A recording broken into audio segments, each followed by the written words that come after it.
Əziz dostlar, bugün necə idim verilişdə? Yaxşı görsənirdim, yoxsa pis? Fikirlərinizi yazmağı və söyləməyi unutmayın. Görək xoşunuza gəldi veriliş, yoxsa yox. Hər şey çox gözəl idi, hər şey yaxşı idi. Amma xoşuma gəlməyən verilişlərdə bir dənə məqam var. Köhnə mövzular haqqında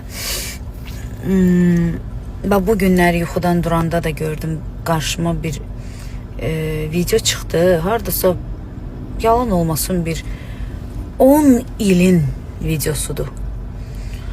Mən onu o vaxt danışanda bəlkə də maraqlı olub da, cəmaata maraqlı gəlib. Amma indi onu yenidən yayımlamaq elə bilirəm ki, biraz duzsuz olur.